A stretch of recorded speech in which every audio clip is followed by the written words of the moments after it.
জন্মস্থান বলতে আমরা নিজের দেশ কিংবা জেলাকে বলছি। আমার জন্মস্থান ঢাকা। কারণ হচ্ছে যেহেতু আমার হোম ডিস্ট্রিক্ট ঢাকা, আমি ঢাকারই মানুষ। তবে আজকে যে বাড়িটা দেখাচ্ছি এটা আমার নানা বাড়ি। এ বাড়িতেই আমি জন্মেছিলাম। ৯০ দশক, বিংশ শতকের বেশিরভাগ ছেলেমেয়ে নানা বাড়িতেই জন্মাতেন। তখনকার গর্ভবতী মায়েরা হাসপাতালে যেয়ে বাচ্চা জন্ম দিতেন এমন উদাহরণ খুব কম ছিল। তবে একবিংশ শতাব্দীর চিত্র ভিন্ন। একবিংশ শতাব্দীতে এসে প্রতিটি শিশুই হাসপাতালেই জন্মগ্রহণ করেন এবং তারা হাসপাতাল থেকে নানা বাড়িতেই যান, কারণ সেখানেই হচ্ছে প্রসূতি মায়ের সেবা যত্ন সবচেয়ে বেশি হয়ে থাকে।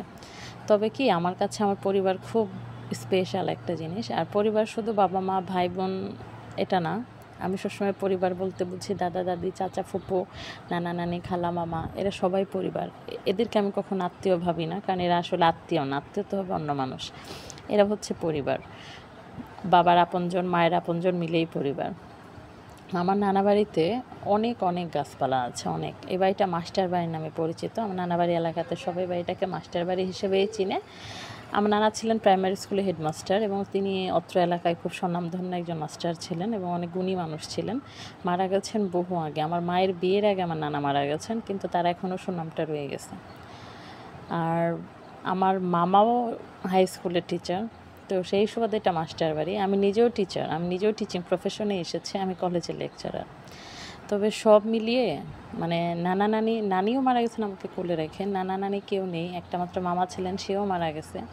কিন্তু না, সম্পর্কগুলো তো আসলে শেষ হয় না। আমার মায়েরা 5 বোন, 5 বোনের একটা ভাই ছিল, আমার মামাটাও চলে গেলেন। আমার মায়েরা 5 বোন খুব মিল, এরা 6 ভাই বোনে খুব মিলেমিশে থাকতো।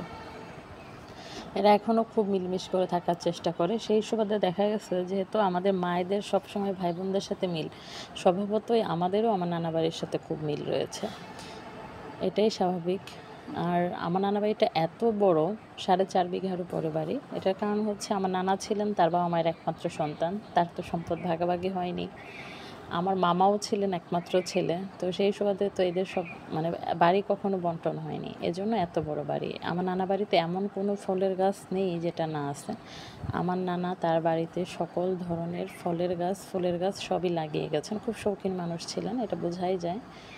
মাস্টার মানুষ বলে কথা, রুচিবোধ ছিল ভিন্ন। আর নানা বাড়িতে গেলে শৈশবের অনেক অনেক স্মৃতি। এখন আমার বাচ্চারও অনেক শৈশবের স্মৃতি আমার নানা বাড়িতে, কারণ এখন আমার বাচ্চাও আমার নানা বাড়িতে অনেক বেশি যাওয়া আসা করে। তো যখনই যাই অনেক বেশি ভালো লাগে। কিন্তু একটা জিনিস খারাপ লাগে কি, মানে ধীরে ধীরে না আপন মানুষগুলো পৃথিবী থেকে চলে যাচ্ছে, এটা খুবই খারাপ লাগার একটা বিষয়।